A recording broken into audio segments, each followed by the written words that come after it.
د امنیتي ځواکونو په لیکو کې د شهید شوو کسانو د کورنۍ غړي وایي برخلیک یې نامعلوم دی او حقوق یې نه ورکول کیږي. د ننګرهار ولایتي شورا په انګړ کې یو شمېر د قرباني شویو کسانو د کورنۍ غړي راټول شوي وو او د خپلو حقونو غوښتنه یې کول.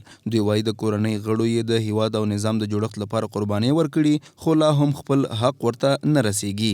چې درې نیم کال کې ما زوی شوی ده او موږ د خپل ملت او د دولت هغه کوو. اوس مې زوی په هغه کې ده اردو کې ده او موږ د ښاروالۍ نه هیله کوو چې هر څه راکړي قواله د موږ نمرې نشته دي او نمرې نه راکړي. موږ شهیدان وارثین نمرې نشته په ماشونه نشته دی د 4 را دي خو ماشونه ډیرو خلکو پاتې دي د کې 9000 کسان د ملکی شهیدانو ماشونه اوس 1000 دم پاتې دي 4.5 نظامی شهیدانو ماشونه اوس پورې پاتې دي او 1000 کسان معلولین پاتې دي.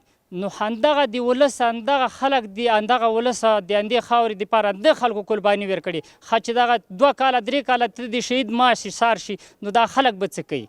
د ننګرهار ولایتي شورا مرستیال اجمل عمر بیا وایي دوی د ولس استازي دي او د خپل ولس غږ به تر اړوندو چارواکو ورسوي.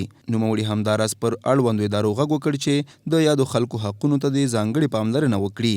قرباني دی غریب ولس اوس نه د پخوا نه ورکړې 40 کاله کېږي چې په افغانستان کې دا جهاد روا دی دا 40 کاله کېږي دغه ولس قرباني ورکوي.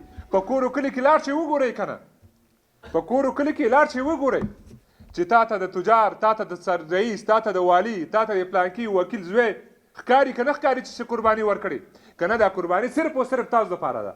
کله چې تاسو راځئ انشاءالله ولایتي شورا هر وکیل به ستاسو په خدمت کې ولاړي. تاسو چې کومه قرباني ورکړې هغه وکیل هم نه ده ورکړي. بل لور ته د ننګرهار د شهداو او معلولینو چارو امیر محمد طیب وایي دوی هڅه کوي چې یادې ستونزې حل کړي او د خلکو حقونو ته رسیدنه وکړي.